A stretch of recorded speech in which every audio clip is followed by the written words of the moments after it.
Blueprint आधारित प्रश्न पत्र आप इस ग्रीन बोर्ड पर देख रहे हैं। हमने अर्धवार्षिक मूल्यांकन के लिए ब्लूप्रिंट के आधार पर कक्षा 5वीं के विषय हिंदी का प्रश्न पत्र तैयार किया है। यहां पर आप देख रहे हैं प्रश्न क्रमांक 1। नीचे दिए गए प्रश्नों हेतु 4 विकल्प दिए गए हैं, सही विकल्प चुनिए। वैकल्पिक प्रश्न जैसा कि ब्लूप्रिंट में बताया गया है 5 वैकल्पिक प्रश्न आएंगे। तो पहला प्रश्न यहां पर देखिएगा, फूल बनकर आप क्या करना चाहोगे। यहां पर अनुप्रयोग आधारित यह प्रश्न है। जैसा कि आपको ज्ञात है ब्लूप्रिंट के बाद में कौशल और कठिनाई स्तर आधारित भी प्रश्न बनाने हैं। तो यहां पर हमने ये अनुप्रयोग आधारित प्रश्न बनाया है कि फूल बनकर आप क्या करना चाहोगे। 4 विकल्प देखिएगा, अ इतराना, ब ललचाना, स वीरों के मार्ग में पड़ना और द नेताओं के गले में डाला जाना। यदि विद्यार्थी ने पाठ 1 पुष्प की अभिलाषा अच्छी तरह समझा है तो इस प्रश्न का उत्तर आसानी से दे सकता है। जिस प्रकार फूल की इच्छा थी उसी प्रकार विद्यार्थी भी फूल की इच्छा अनुसार अपनी देशभक्ति की भावना को प्रकट करने के लिए सही उत्तर का चयन करेगा, वीरों के मार्ग में पड़ना। ठीक है, तो ये उत्तर होगा। अगला देखिएगा प्रश्न क्रमांक 2। दशहरा पर्व पर पुतला जलाया जाता है। इसके लिए यहाँ पर 4 विकल्प देखेंगे। पहला है अ रावण का, ब मेघनाद का, स कुंभकर्ण का और द सभी का। तो विद्यार्थी ने यदि पाठ 7 दशहरा पढ़ा है तो निश्चित तौर से उसे ज्ञात होगा, अर्थात ये ज्ञान स्मरण आधारित प्रश्न है, तो इसका उत्तर होगा सभी का। ठीक है, प्रश्न क्रमांक 3 देखिएगा, बीरबल ने बुद्धि का फल बनाने के लिए कद्दू का प्रयोग किया था। यदि आपको बाटल में बुद्धि का फल बनाने को कहा जाएगा तो आप किसका प्रयोग करेंगे।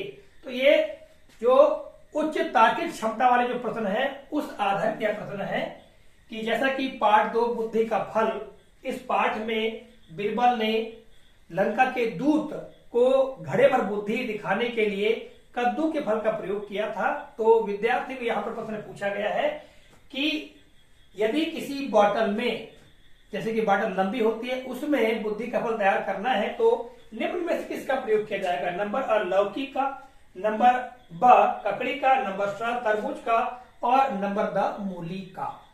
तो यहां पर विद्यार्थी को तर्क लगाने की आवश्यकता होगी कि बॉटल के अंदर क्या लौकी डाली जा सकती है, लौकी का जो हम वो रखे फल रखे तो क्या उसके बराबर हो सकता है, क्योंकि लौकी बहुत बड़ी होती है इसलिए यह संभव नहीं होगा। ब ककड़ी का, तो निश्चित तौर से ककड़ी का जो आकार है वो लगभग बॉटल के समान ही होता है। तो ककड़ी के फल को यानी उसके फूल को अगर बॉटल में डाल दिया जाए तो वो बॉटल का आकार ले लेगी, इसलिए उत्तर यही होगा। स तरबूज का, तरबूज गोल होता है और फिर मूली का, तो मूली को खैर बॉटल समान ही होती है किंतु वो जमीन के अंदर होती है। तो इस तरह से यहां पर उत्तर होगा ककड़ी का। चौथा प्रश्न है, मेले से महमूद ने खरीदा था। तो यह प्रश्न स्मरण अर्थात ज्ञानात्मक है और इसमें 4 विकल्प अ सिपाही, ब भिस्ती, स चिमटा और द वकील। तो महमूद ने सिपाही खरीदा था। प्रश्न 5, पेड़ राहगीरों को छाया देते हैं। यहाँ पेड़ की कौन सी भावना झलक रही है। तो ये समझ आधारित प्रश्न है और इसमें 4 विकल्प में अ है परोपकार की, नंबर ब ठीक है कर्तव्य निष्ठा की, स काम चोरी की और द उद्दंडता की। तो यहाँ उत्तर होगा परोपकार की। यदि पाठ 4 हम भी सीखे, यदि पाठ को विद्यार्थी ने पढ़ा है तो उसका चयन आसानी से कर सकता है। तो आइए अब हम आगे बढ़ते हैं और यहाँ देखेंगे प्रश्न क्रमांक 2। नीचे दिए गए वाक्यों के रिक्त स्थानों की पूर्ति करें। जैसा कि ब्लूप्रिंट में रिक्त स्थान पूर्ति के प्रश्न भी देने हैं जो कि 5 होंगे। ठीक है, ये प्रश्न आएंगे। तो यहाँ पर उदाहरण दिए गए हैं। तो पहला है अ बनवीर अपने हाथों में खालिस्तान लेकर महल में प्रवेश किया। विद्यार्थियों ने यदि पन्ना का त्याग पाठ पढ़ा है, पाठ 6, तो इसका उत्तर आसानी दे सकता है, यह ज्ञान आधारित है। ठीक है, तो यहाँ आ जाएगा तलवार। ब यदि आपकी दादी के पैरों में छाले पड़ गए हैं तो आप दादी के लिए खालिस्तान खरीदेंगे। तो ये पाठ 5 ईदगाह पाठ से लिया गया है, किंतु यह समझ आधारित है, या इसको हम कह सकते तर्क आधारित भी कह सकते हैं। जैसा कि हामिद ने रोटी उतारते समय उसकी दादी के हाथ जल जाते थे, तो उसने तवा चिमटा खरीदा था। तब यहाँ पर यदि बच्चों से प्रश्न किया जाएगा छाले पड़ जाते हैं, तो छाले पैरों में छाले पड़ जाते हैं, तो उसके लिए क्या की जरूरत होती है? चप्पलों की। यहाँ क्या जाएगा? चप्पलें। ठीक है। प्रेम पूर्वक बच्चों पर किया गया खालिस्तान व्यर्थ नहीं जाता। तो यहाँ पर ईश्वर चंद्र विद्यासागर जो पाठ है, इस पाठ से यह खालिस्तान दिया गया है, रिक्त स्थान पूर्ति प्रश्न दिया गया है, तो यहाँ आ जाएगा प्रयास। ठीक है। अगला प्रश्न देखिएगा, दशहरे को ही खालिस्तान कहते हैं। तो यहाँ यदि बच्चों ने पाठ 7 दशहरा पढ़ा है तो इसका उत्तर आसानी से दे सकते हैं। उत्तर होगा विजयादशमी। और यहाँ पर ये व्याकरण से बच्चों को यानी भाषा अध्ययन से यह प्रश्न बनाया गया है कि पुष्प के पर्यायवाची खालिस्तान और खालिस्तान है। तो पाठ 1 से है। तो पुष्प के पर्यायवाची फूल, सुमन, ये लिखेगा विद्यार्थी यहाँ पर।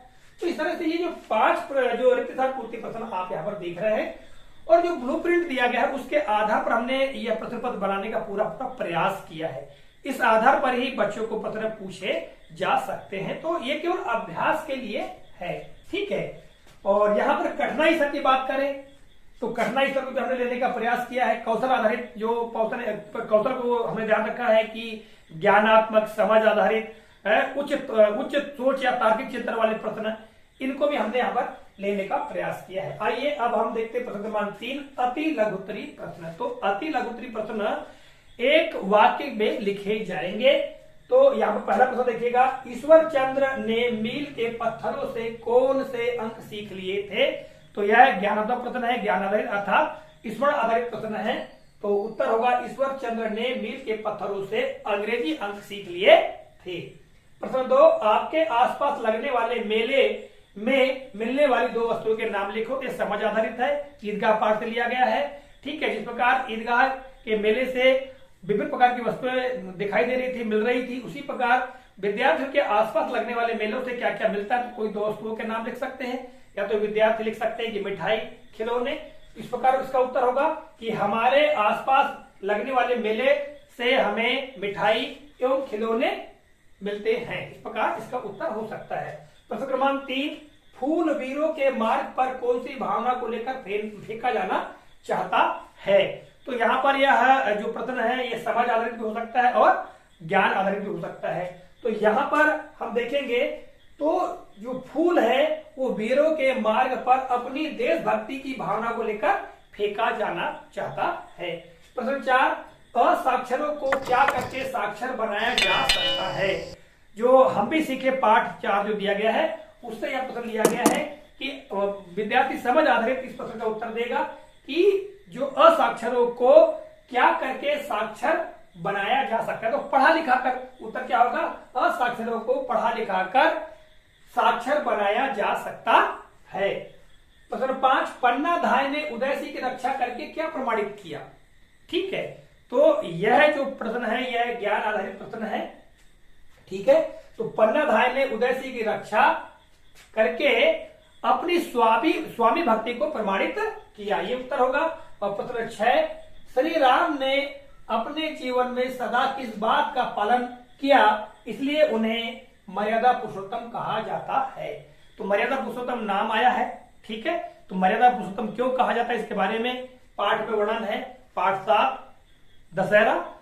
तो यहां उत्तर होगा कि श्री राम ने अपने जीवन में सदा मर्यादाओं का पालन किया इसलिए उन्हें मर्यादा पुरुषोत्तम कहा जाता है।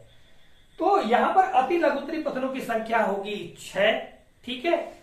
और प्रत्येक प्रश्न 2 अंक का होगा, जबकि यहां वैकल्पिक प्रश्नों की बात करें तो ये 5 प्रश्न होंगे और प्रत्येक प्रश्न 1-1 अंक का होगा। और जो रिक्त स्थान पूर्ति प्रश्न है इनकी संख्या भी 5 होगी और प्रत्येक प्रश्न 1 अंक का होगा। और अति लघुत्तरी 6 होंगे और प्रत्येक प्रश्न 2 अंक का होगा। आइए अब हम देखते हैं प्रश्न क्रमांक 4, लघुत्तरी प्रश्न। तो लघुत्तरी प्रश्नों के उत्तर 2 या 3 वाक्यों में लिखे जाने हैं। तो यहाँ पर पहला प्रश्न देखिएगा, तरुओं को त्यागी क्यों कहा गया है? यहाँ पर पाठ 4 हम भी सीखे पाठ से हमने ये प्रश्न लिया है। तरुओं को त्यागी क्यों कहा गया है? क्योंकि जो पेड़ हैं वो हमें क्या क्या प्रदान करते हैं, जो चीज प्रदान करते हैं निस्वार्थ भाव से, इस कारण से ही उन्हें त्यागी कहा गया है। क्योंकि पेड़ हमें छाया देते हैं, फल देते हैं, इसलिए पेड़ों को त्यागी कहा गया है। प्रश्न क्रमांक 2, जग दुर्लभ सिंह ने ईश्वर चंद्र को एक बिल जोड़ने को क्यों दिया होगा? तो यहाँ पर ये तर्क आधारित प्रश्न है, ठीक है, तार्किक सोच पर आधारित प्रश्न है कि भाई जो बिल दिया था जोड़ने के लिए वो क्यों दिया गया होगा। यहाँ पर विद्यार्थी को सोचना पड़ेगा, है ना, चिंतन करना पड़ेगा। तो यहाँ पर इसका उत्तर होगा जग दुर्लभ सिंह ने ईश्वर चंद्र को उसकी एक ज्ञान को परखने के लिए, जोड़ने के लिए बिल दिया होगा। ठीक है, इस प्रकार इसका उत्तर होगा। फिर अगला है प्रश्न 3, फूल कहां कहां नहीं चढ़ाया जाना चाहता है? तो यह ज्ञान आधारित प्रश्न है। तो जैसा कि पाठ में दिया गया है, पाठ 1 पुष्प की अभिलाषा, ठीक है, तो इसका उत्तर क्या क्या होगा? इसका उत्तर होगा कि फूल दुल्हन की वरमाला में, सम्राटों के शव पर, देवों के सिर पर नहीं चढ़ना चाहता, ये इसका उत्तर होगा। ठीक है, पर प्रश्न 4 दिया है, यदि आप अकबर के स्थान पर होते और बीरबल के द्वारा बुद्धि का फल तैयार करने पर उन्हें क्या इनाम देते? यहां प्रश्न यह है कि यदि आप अकबर के स्थान पर होते और बीरबल यदि बुद्धि का फल तैयार करता तो उसे क्या इनाम देते? तो ये समझ आधारित है, ठीक है।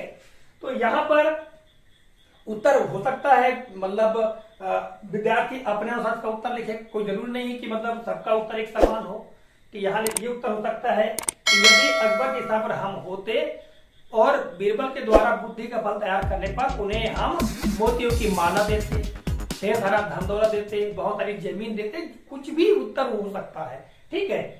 तो यहाँ पर ये स्वतंत्र अभिव्यक्ति पर आधारित प्रश्न है। और प्रश्न 5 देखिएगा, हामिद ने चिमटे को किस किस रूप में प्रयोग करके बताया? तो ये ज्ञान आधारित प्रश्न है। जो हामिद है उसने बंदूक के रूप में, फकीरों के चिमटे के रूप में, ये उसके प्रयोग करके बताया था, ठीक है, मंजूरी के रूप में।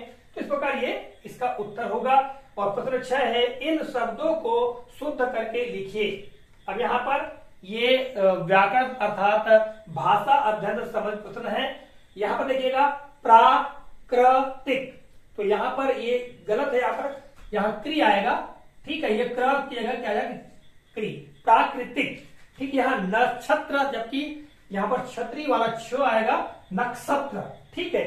और यहाँ पर लिखा है मेहनत, जब क्या होगा मेहनत, एक की मात्रा लगेगी।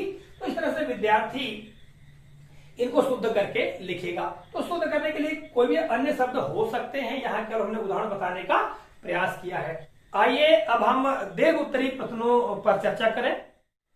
यहां देखेंगे प्रश्न 5 दीर्घ उत्तरी प्रश्न। तो ये दीर्घ उत्तरी प्रश्नों की संख्या होगी 4 और प्रत्येक प्रश्न 5 अंक का होगा, जबकि लघु उत्तरी प्रश्न होंगे 3-3 अंक के, ठीक है। तो पहला प्रश्न है, आपके यहाँ मनाए जाने वाले दशहरे पर्व का वर्णन अपने शब्दों में लिखो।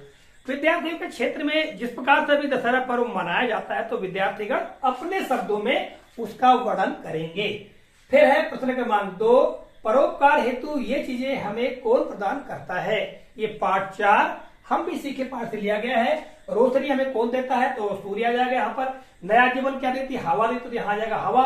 अन्न धरती, और यहाँ पर छाया तरु या पेड़, और फलों की प्राप्ति फूल। तो इस तरह से यहाँ पर विद्यार्थी उत्तर देगा। और प्रश्न क्रमांक 3, फूल ने वीरों के मार्ग में पढ़कर अपनी देशभक्ति की भावना प्रदर्शित किया है। क्या आप क्या क्या करके अपने देश प्रेम को प्रदर्शित करेंगे? तो ये समझ आधारित प्रश्न है। विद्यार्थी अपने अनुसार इसका उत्तर देगा कि जिस प्रकार फूल ने अपने देशभक्ति की भावना प्रकट करने के लिए वीरों के मार्ग में गिरना चाहा, उसी प्रकार एक विद्यार्थी या एक व्यक्ति अपने देशभक्ति की भावना को प्रदर्शित करने के लिए क्या क्या करेगा। तो विद्यार्थी अपने अनुसार इसका उत्तर दे सकता है। विद्यार्थियों के अलग अलग उत्तर होंगे, ठीक है। और चौथा प्रश्न है, इन मुहारों का अर्थ लेकर वाक्यों में प्रयोग करो। तो यहाँ पर 5 मुहारे दिए गए हैं।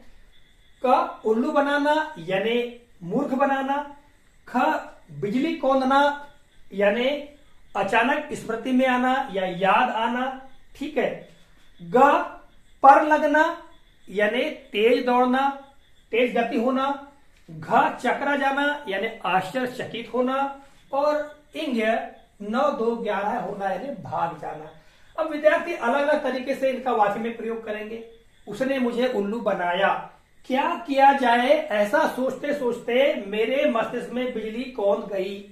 पर लगना, मेला जाते समय बच्चों के पैर में पर लग जाते हैं, ठीक है। और चकरा जाना है, मोहित का कमाल देखकर सब लोग चकरा गए। फिर 9 2 11 होना, पुलिस को देखकर चोर 9 2 11 हो गया। तो अलग अलग तरीके के वाक्य बनाए जा सकते हैं, कोई जरूरी नहीं कि एक समान ही वाक्य होंगे, या बच्चे पाठ से ही जो वाक्य है वो बना सकते हैं।